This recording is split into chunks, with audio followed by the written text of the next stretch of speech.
Hello people! Hello! So, what have we got?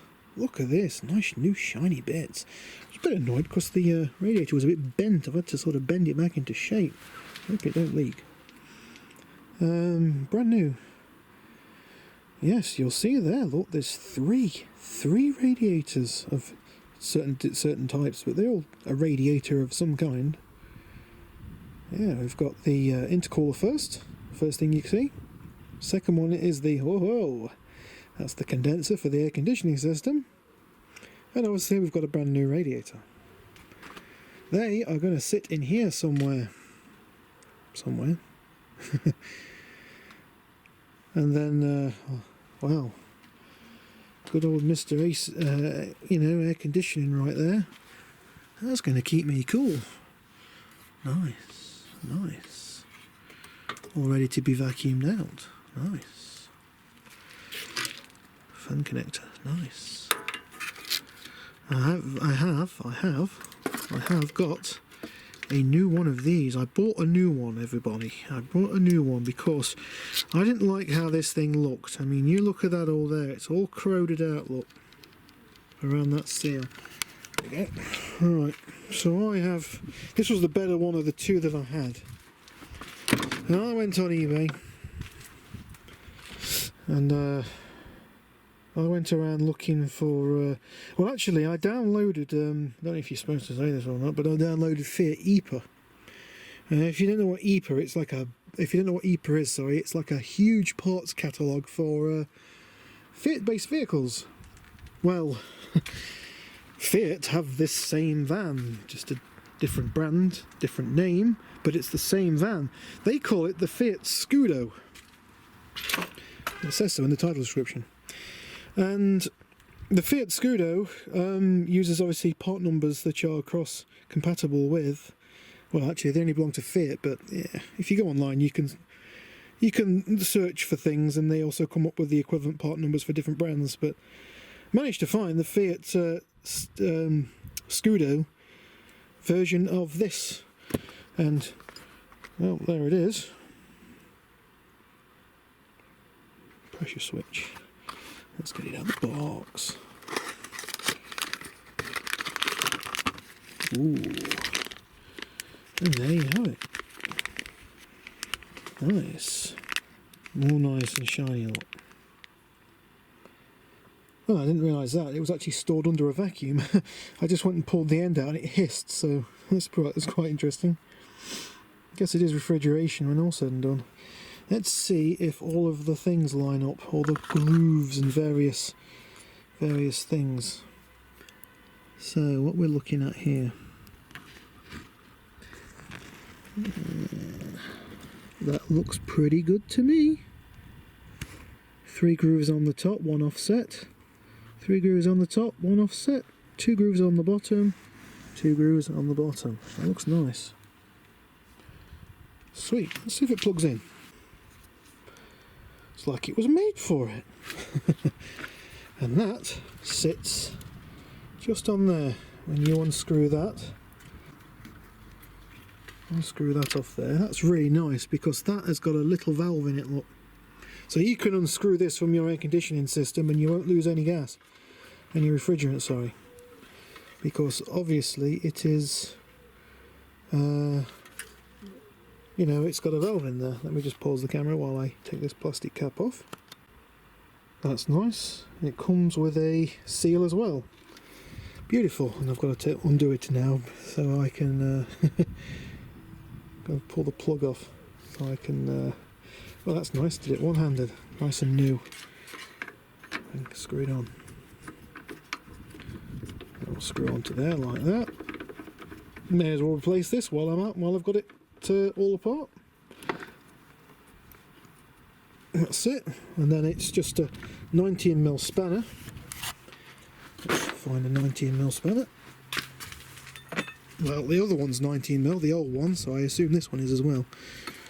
Go on there, tighten it up.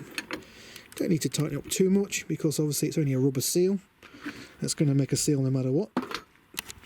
And there we go. Installed. Nice and easy. And because I'm feeling adventurous, I'm going to actually plug it in, because I don't think I need to undo it in the future. Actually, I might need to unplug it in the future. Nah, I think I'll be alright. Let's live dangerously. It's only a plug-in, it's designed to be unplugged. Clip it in, there we go. I've got these two wires here, which have got to be threaded somewhere. And these two wires go to, one goes to, where does one go? One of them goes up into the box for the fan, and one of them goes up into the box for the AC clutch, which is on here. It's my wire there. Nice. Nice. All good. I'm going to put this radiator pack and sit it just here now. So, nice. These go together quite easy. The cool thing is with these as well, all of the normal standard radiators will accept the condenser, which is awesome, because they've all got their little grooves in there. There's like a ridge of three, yeah, that's on the side here, look, and they all, probably see it better on the other side because there's no pipes. There you go, somewhere there you can see that they all sit in, slot in nice. One thing I've got to do next actually is clean all these up with a wire brush, and then got to go in here, retrieve this pipe. I should really tidy these boxes up, to be fair, and that's got to go on there, get screwed onto that.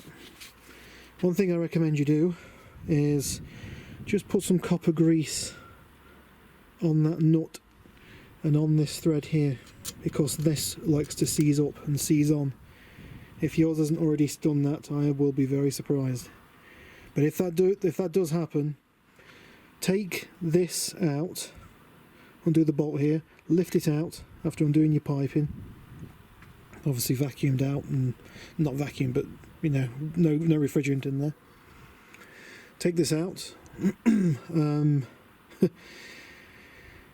If you can, what I recommend is you heat this nut up as best as you can with a little blowtorch. I really recommend those soldering irons, those butane soldering irons. They work really well. They produce a nice precise narrow flame, and you can heat each side up. So heat it up, try and get it nice and hot, and get a span on there and just keep working it up and down, backwards and forwards, and then every so often just turn it one turn, you know, take your spanner off, click it onto the next, and then keep working it, and eventually you'll get it to come off. Obviously nice, you know, a lot of oil, penetrating oil, that'll help out, because the threads do like to strip, so you've got to be very careful. And I do need to put some, this one's actually pretty clean, it's nice. One other thing to watch out for as well, while I'm here, you stay. You can see here, look, I talked about it in my previous video, that chafe in there was done by the boost radiator pipe, the boost hose, sorry, rubbing on the AC line. I'm actually going to put some pipe lagging around that just to prevent it from happening in the future. But it looks like my boost hose sits quite a far way out. The vehicle I got this off had a crash. This was actually pushed in slightly, and then it was repaired. So I assume that because it was pushed in slightly, all of this was sitting further back and it was rubbing on the thing. This boost hose on the other one was actually split. There was actually a massive split in it down here where it had been rubbing on the thingamajingy, the ABS pump. So yeah, interesting indeed. Thank you very much for watching, and I'll catch you on the next video. Peace out.